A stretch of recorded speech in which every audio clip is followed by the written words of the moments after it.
तो हमने कहा शब्दाभ्यास। गुरु जो शब्द देते हैं वो शब्द पर एकदम एक दृढ़ होकर के जाप करते रहिए, करते रहिए, करते रहिए। मन का निरख परख करें, इंद्रियों का निरख परख करते हैं कि हमारा कौन सा इंद्रियों में ज्यादा दोष है। यदा सहर्ते चायु कुर्वो गानी सर्वशः इंद्रियाणि इंद्रियार्थैर्भ्यस्तस्य प्रज्ञा प्रतिष्ठिता। ध्यायतो विषयान् पुंसः संगः संगस्ते सुपजायते संगः संगात कामः कामात् क्रोधो अभिजायते। जैसे कछुआ अपने अंगों को चारों ओरों से समेट लेता है, उसी प्रकार जब यह साधक अपने मन इंद्रियों को संसार से खींच करके अपने आप में समेट लेता है और आत्मा से आत्मा में संतुष्ट होने लगता है, तब यह साधक स्थित प्रज्ञ हो जाता है और पूर्ण हो जाता है। गुरु की शब्द भी शक्ति है। जो भी मंत्र मिला है उन पर श्रद्धा पूर्वक स्नेह पूर्वक लग करके उसको योग में उतारिए, अभ्यास में उतारिए और अपने चंचल चित्त को स्थिर कीजिए, चंचल इंद्रियों को स्थिर कीजिए। इंद्रियों भोग के चलते ही मन भोग के चलते ही आज तक ये धरती पर इतना उपद्रव है। सदगुरु कबीर कहते हैं, दादा भाई बाप के लेखों चरणन हुई हो बंदा, अब की पुड़िया जो निर्वाले सोई जन सदानंदा। तो ये सारे विकार हमको चुराता है, ये सारे विकार हमारे साथ छल प्रपंच कर रहा है, हमें ठग रहा है और हम लुटे जा रहे हैं। हम अपने आप को नहीं देखते हैं। एक आदमी के घर में चोर घुस जाता है। ध्यान से सुनिए, इधर देखिए, मोड़ी उंगली हिलाइएगा, इधर उधर कीजिएगा तो कुछ समझ में नहीं आएगा। इसका मतलब हाजिरी तो दे रहा है। तो चोर घुस जाता है, माँ जग जाती है, माँ कहती है, रे मंगला उठ रे बेटा, चोर ढुकले घर में। मंगला उठ कर कुर्सी पर बैठ गए, हाथ में लाठी लाल करके कहते छे कि माइकल का है देखी घर में डूबल छे। सही देखल के करके मंगला हल्ला करने रे। मंगला कहते हैं, माँ जी हल्ला करने की कोई जरूरत नहीं है, हम देख रहे हैं चोरवा क्या सब कर रहा है। चोरवा तिजोरी खोल के रुपया लिया, संदूक तोड़ करके सोना जेवर लिया, गट्ठर मांग लिया। माँ कहती है गट्ठर मांग रहा है, सब चीज ले रहा है, झोला में कस रहा है। तुम क्या कर रहे हो बैठ करके? करके हम देख रहे हैं, तुम भी देखो। जब गट्ठर उठर बांध करके चोरवा निकलने पर हो गया, घर छोड़ करके देहरी पर आ गया, तो माँ कहती है मंगला चोरवा जा रहा है, करके हम देख रहे हैं।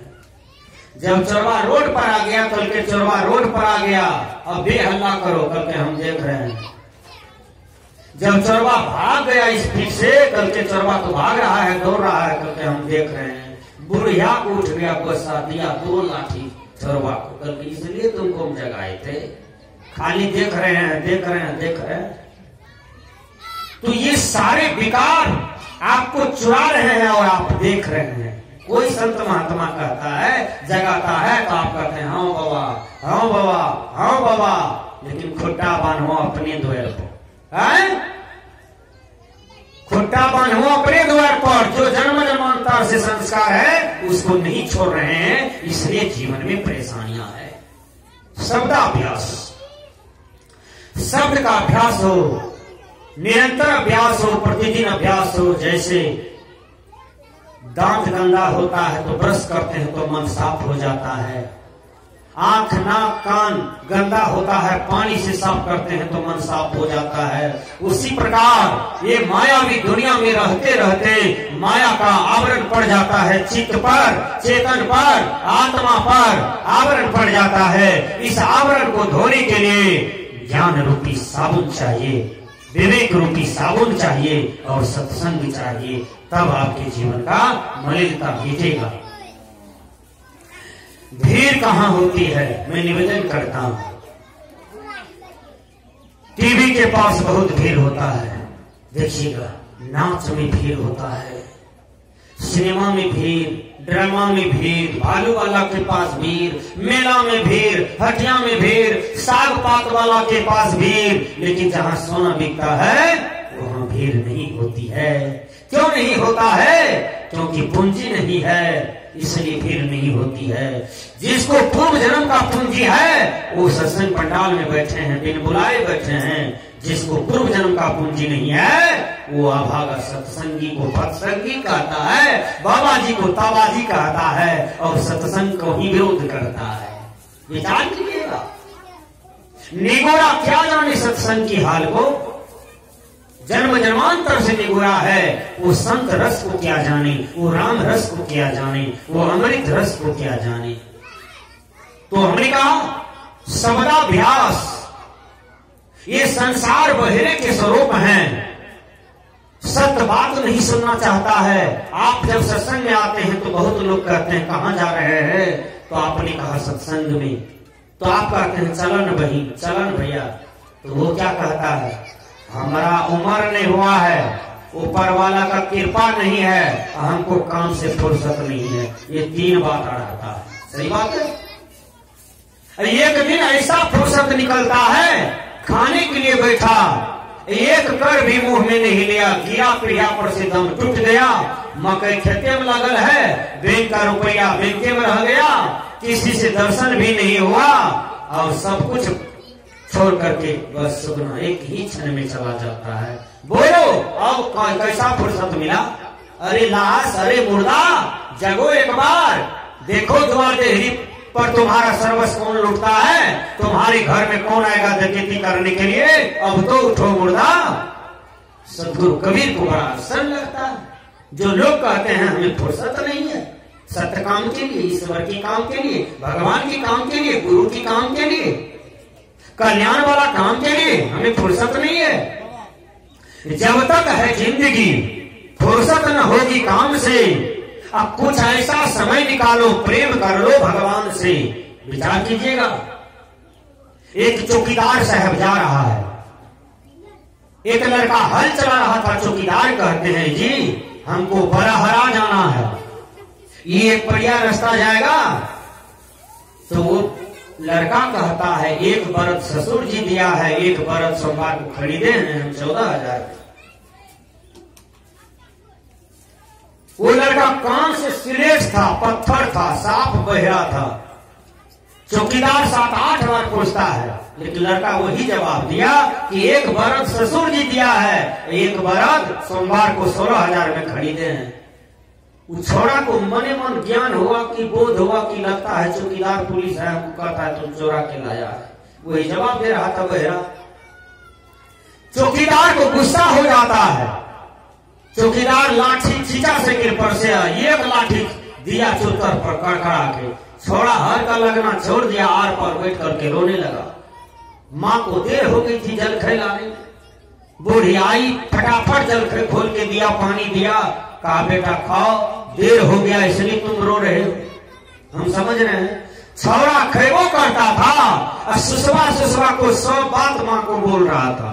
बुढ़िया भी कान का महाबहिरी, बहिरी कहती है कहिनो का खा ले, जाने छिए एते सुखा का मरचा दिल के पीस का तोरा नहीं खा ले छो बेटा, ये कहिनो का खा ले बेटा, जाए छिए हम इलाज करबे ने, ओकरा इलाज करबे ओकरा जाकर वही रहते हमर बेटा। वो कनबहिरी बूढ़ी जाती है पुतहू के पास, अब पुतहू पर लपक झपक करके जोर जोर से जो सो बोलने लगती है, लेकिन पुतहू भी महाबहिरी थी कुमारे से। पुतहू कहती है हे माँ हमार देह कथी जा रहे छे, हम छाली नहीं कहने चाहिए, हमें हमारा नाम कथी लगवे चाहिए, हम छाली नहीं कहने चाहिए चोरा। अब विचार कीजिए, दोनों सास पुतो लड़ते लड़ते चली जाती है बूढ़ा बाबा के पास। बूढ़ा कहते हैं हमार देह कथी जाने चाहिए, हम समाज के करो नहीं दिल छियो, तो ये सब जाने। तो ये संसार बहिरे स्वरूप है। सत्य वचन, कल्याणकारी वचन, मुक्तिदायक वचन, शांति वचन उन्हें नीक नहीं लगता है। नीक तो उन्हें लगता है जिनका पूर्व जन्म का पूंजी उदय हुआ है, जिन्हें भाग जाएगा उन्हें अच्छा लगता है। आप लोग संत संतान हैं, सब संतान नहीं हो सकता है। आप लोग भाग्यशाली हैं, आपको सत्संग प्रिय है, लाख काम 1000 काम छोड़ करके बैठे हैं, और संत के एक एक शब्द को ग्रहण कर रहे हैं। पूर्व जन्म की पूंजी आप बना रहे हैं और यही पूंजी आपको कई जन्म तक काम देगा। कहा जाता है कि एक पल का सत्संग इतना बड़ा होता है, इतना धर्मात्म होता है कि उसके सामने में 1000 जन्म का तपस्या फेल हो जाता है। लेकिन एक पल का सत्संग यदि किसी का सही हुआ तो समझिए कि वह बहुत बड़ा पुण्य कर्मी हो जाता है। तो सत्संग इतना बेजोड़ चीज है।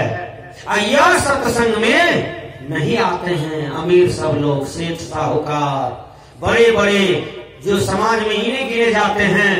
वो पापियों को धन कमाने से फुर्सत नहीं है, वो धर्म क्या कमावे, वो निगुरा धर्म क्या कमावे, वो निगुरा मुक्ति वाला काम क्या करे। उसको तो बार बार मरना है, जन्मना है या शमशान घाट में जा जाके सरना है। विचार कीजिएगा, ये दूसरा दुख को झेलना है।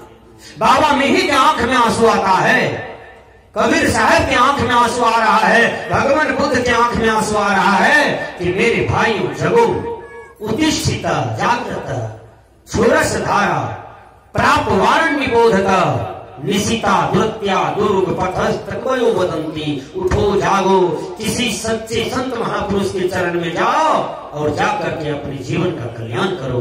तो हमने कहा शब्दाभ्यास, शब्दाभ्यास में शब्द का जाप कीजिए। आसन स्थिर हो, मन स्थिर हो, जाप स्थिर हो, धीरे धीरे चलिए आप रूपाभ्यास में। रूपाभ्यास का मतलब बाबा मिही की फोटो हो आपके घर में, कबीर साहब की फोटो हो, बुद्ध का फोटो हो, राम कृष्ण का फोटो हो, जिनके प्रति आपको आस्था है, वह महापुरुष पर अपने चित्त को गड़ा दें और उसी को मन में बसाएं। लगेगा कि बाबा मिही का दर्शन हो रहा है, कबीर बाबा का दर्शन हो रहा है, बुद्ध का दर्शन हो रहा है। उनके रूप को देखिए, एक टक देखते रहिए, आपका मन भी स्थिर रहेगा, इंद्रियां भी स्थिर रहेगा, किसी भी प्रकार के विकार नहीं आएंगे। यह सीढ़ी है शब्दाभ्यास, रूपाभ्यास। रूपाभ्यास भी छूटेगा, उसके बाद आप चलते हैं शब्दाभ्यास में। शब्दाभ्यास का मतलब अति दृष्टा दृश्याभ्यास में। दृष्टा का मतलब मैं, दृश्य का मतलब जड़। आप मैं हैं, चेतन है, अविनाशी हैं, आप शुद्ध हैं, आप निर्विकार हैं। और ये विकार प्रकृति मंडल विकार ग्रस्त हैं, भोग ग्रस्त हैं। इनका निरीक्षण परीक्षण कीजिए, देखते रहिए ये मन क्या क्या चाहता है, इंद्रियां क्या क्या चाहता है, देखते रहिए। ये दोनों को आगे मत कर सकने दीजिए, ये दोनों पर एक अंकुश रखिए। वो अंकुश क्या है? विवेक, सत्संग, सद्गुरु का ज्ञान। जब आप अपने जीवन में रखते हैं तो आपका जीवन धीरे धीरे धीरे धीरे स्थितप्रज्ञ होने लगता है। तो शब्दाभ्यास भी छोड़ दिया आप, अब चलिए आप साक्षी भाव में। साक्षी भाव में आरती तन मंदिर में कीजिए। आ मतलब आत्मा, रति मतलब लीन। इसी तन मंदिर में जो आत्मा है उसमें लीन हो जाओ, ये बाबा मिही कह रहे हैं। आज तक आपने ध्वजा को पूजा, पीपल को पूजा, मट्टी को पूजा, बाहर में देवी देवता भगवान को पूजा, लेकिन मिला नहीं मिला। इसलिए सभी संत महात्मा जगा रहे हैं कि ज्यों तिलमाही तेल है, ज्यों चकमक में आग, तेरा साईं तुझ में जाग सके तो जाग। यही मेरा विषय था। तो जैसे तोरी में तेल है, चकमक में आग है, उसी प्रकार आपके अंदर में साईं बसते हैं, प्रभु बसते हैं, ईश्वर बसते हैं। जाग सके तो जाग। जगने की जरूरत है। वह जगने की पूर्ण स्थान कहाँ है? तो शून्य ध्यान सबके मनमाना, तुम बैठो आत्मस्थान। ठीक से समझिएगा, समझ जाइएगा। जो ज्ञानी होगा वो जरूर समझिएगा। एक दीजिए, सुनना दीजिए, क्या हो जाता है? 10, फिर सुनना 100, फिर सुनना 1000, फिर सुनना 10,000, फिर सुनना लाख। सुनना देते देते बढ़ा इकट्ठा कर दीजिए, क्या होगा? अरब खरब शंख महाशंख आकाश पताल सब हो जाएगा। एक को मिटा दीजिए तब क्या होगा? इधर कुछ है? कुछ हो? केवल एक को मिटा दीजिए, वही एक जो है जीव पर आवरण है, वो क्या है? भोग, विषय। इसकी छिलका को मिटा दीजिए, उसको मिटा दीजिए ध्यानाभ्यास के द्वारा, तो आप मुक्त हो जाते हैं। जो आत्मा मुक्त हो जाता है वही आत्मा को परमात्मा माना जाता है। व्याकरण पढ़िए। परमात्मा मतलब श्रेष्ठ आत्मा, परम मतलब श्रेष्ठ, परम मतलब हंस, परम मतलब शोध, परमात्मा श्रेष्ठ आत्मा, उच्च आत्मा, मुक्त आत्मा, इसी को परमात्मा कहा जाता है। इसलिए परमात्मा कहीं बाहर नहीं। ये संसार के लोग जो है ना, ये पंडितों ने बहुत उलझाया कि बाहर भगवान है, बाहर ईश्वर है, वहां है, वहां है, वहां उखड़ा है भगवान, है वहां भगवान मिलता है। लेकिन सारे भ्रम है। बाबा मिही ने कहा, निज तन में खोज सज्जन, बाहर न खोजना, ये अपने घट में हरि है, अपने में खोजना। इंग्लिश के विद्वान ने कहा, Christ the searching find out God old testament. भगवान कृष्ण गीता में कहा, उपद्रष्टा अनुमानता चौभारता भोक्ता महेश्वरा, परमात्मा की चाप युक्तो देहि अस्मिन् पुरुष पर। संत कबीर ने कहा, मोको कहाँ ढूंढे बंदे, मैं तो तेरे पास में। तुलसी साहब ने कहा, हाय घट में सुझत नाही दानत ऐसो जीव, तुलसी या संसार को भयो मोत्याबीन। सब तो शरीर के अंदर में बता रहे हैं, अब गुरुआ लोग आकाश में बता रहे हैं, पत्थर में बता रहे हैं, ईटा कंकर में बता रहे हैं, पानी में बता रहे हैं, पीपल में बता रहे हैं। इसलिए गुरुआ की चक्कर से हटिए और सही सदगुरु के शरण में आकर के अपने जीवन का कल्याण कर लीजिए। इसी को हमने कहा, जो तिल माही तेल है, जो चकमक में आग, तेरा साई तुझ में, जाग सके तो जाग, जग जाइए, इसी जीवन में जग जाइए। जग करके अपने आप को उद्धार कर लीजिए, अपने आप का पहचान कर लीजिए। तो आज अशोक बाबू की नतनी हुआ है कि नाती देखिए, ऐसा नाना बहुत कम मिलता है जो नाती पर नाच करे। ऐसा बिरले आदमी है अशोक बाबू। 10 दिन पहले ही हमको बोले थे कि साहब आपको आना होगा। तो मेरा कार्यक्रम कल से महाराजी में चल रहा है, राजेंद्र यादव मुखिया जी के यहाँ। वहां भी रात में 200-300 लोग था, मेरा प्रवचन हुआ। सुबह में भी फिर अभी भी जाना था, लेकिन हमने कहा नहीं, अशोक बाबू के यहाँ जाना जरूरी है, क्योंकि उसको हम गच्छे हैं। तो आपको हमने सेवा किया। जो तिल माही तेल है, जो चकमक में आग, तेरा साईं तुझ में जाग सके तो जाग। तो इन्हीं सबको मैंने थोड़ा सा व्याख्या किया।